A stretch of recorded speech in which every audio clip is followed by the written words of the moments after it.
Jadi hari ni saya nak cerita sedikit tentang Ustaz Abid Liu. Ustaz Abid Liu ini berketurunan Cina. Nama sebelum ini ialah Liu Yunpao dan beliau mula memeluk Islam pada umur 12 tahun. Masa tu guru matematik beliau cerita tentang akibat kalau tak solat macam itulah. Sampailah akhirnya Ustaz Abid Liu menangis. Guru matematik tu menjadi asbab untuk beliau mendapat hidayah. Ustaz Abid Liu ini lahir di Muazzam Shah, Pahang. Dululah beliau ni seorang kanak-kanak yang sangat nakal sangat sampai guru pun tak suka dengan beliau, tapi disebabkan setelah mendapat hidayah dari budak yang nakal terus menjadi seorang budak yang sangat baik. Beliau cerita yang beliau bukanlah orang yang senang sebab beliau tidur dekat masjid, tidur dekat tepi-tepi jalan, lepas tu kalau makan nasi pun sampai kongsi dengan kawan, sampai kalau orang bagi dia RM2 pun dia menangis sebab dapat RM2 tu. Bila hidup dalam kesusahan tu, Ustaz Abid Liu cuba untuk memajukan diri. Beliau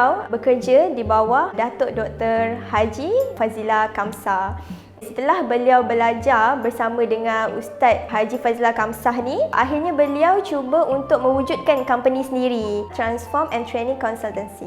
Sejak beliau menjadi pengarah urusan untuk syarikat sendiri, masa itulah beliau mula banyak berdakwah, tour sampai satu Malaysia. Masa itulah ada program Pro Kids Remaja, lepas tu program Keluarga Sunnah, famous lah masa tu. Nama Ustaz Abid Liu ni mula dikenali bila Ustaz Abid Liu pergi ke lorong-lorong berdakwah di kelab malam dengan maknya, dengan budak-budak nakal bawah jabatan.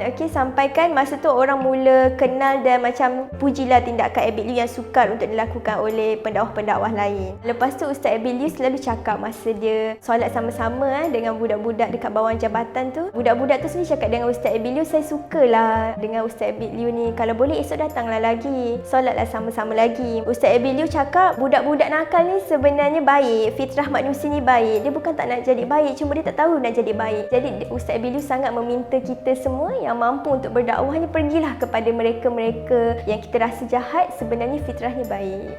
Tindakan Ustaz Abid Liu ni yang banyak berdakwah dekat seluruh Malaysia dan juga berdakwah di tempat-tempat yang lorong semua tu, akhirnya beliau berjaya untuk dapat anugerah Maulidur Rasul di peringkat kebangsaan. Kali kedua nama Ustaz Abid Liu ni naik bila dia mula untuk bagi bantuan banyak sangat dekat orang-orang susah, bagi rumah yang tak ada rumah, bagi macam-macam, terutamanya masa PKP. Beliau cuba untuk bantu, kalau boleh ramailah bantu keluarga-keluarga yang susah dan juga mengupload video dan juga gambar-gambar di Instagram. Sampailah ada seorang individu pada pertengahan 2020 kritik tindakan Ustaz Abid Liu dan mengatakan bahawa Ustaz Abid Liu ni cuba mengaibkan orang-orang susah. Masa itu berlaku di satu keluarga di Kedah. Isu ni sampai jadi perbahasan dengan ustaz-ustaz, betul ke kalau upload video, upload gambar tu macam riak dan tak sepatutnya sebab mengaibkan. Masa tu Ustaz Abid Liu upload caption di Instagram dengan mengatakan, saya cuma niat nak bantu orang susah je, saya minta maaf andai menyusahkan sesiapa. Saya bagi bantuan semua menggunakan duit saya sendiri, perniagaan saya sendiri. Orang lain pun turut membantu dalam bantuan yang diberikan oleh Ustaz Abid Liu tu. Dia terus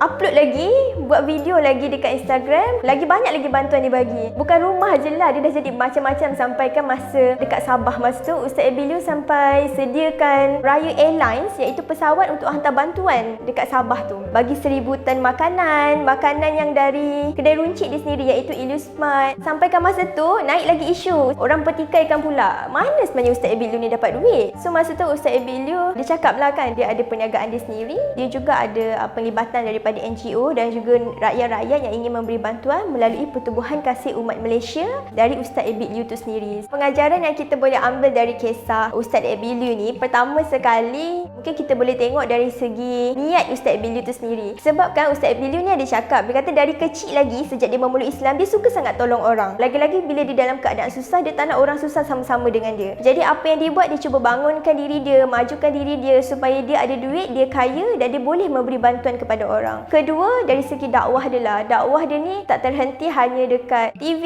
hanya dekat lorong ke apa ke. Even dia bagi bantuan masa PKP ni pun ada orang masuk Islam sebab Ustaz Abid Liu. Maksudnya masa bagi bantuan pun dia boleh berdakwah juga. Dan yang ketiga adalah dari segi sikap dia yang bertindak dengan cepat lah. Ada je apa-apa isu mesti dia cuba bantu sebab dia ada duit, dia ada kemampuan. Ada masalah pelajar tak ada tablet pun dia bagi juga 100 tablet. Jadi kita boleh nampak dekat situ, tak perlu pun nak tunggu untuk kita menjadi seseorang ataupun somebody untuk kita bagi bantuan lah kan. Kita boleh je bagi dengan apa yang kita ada.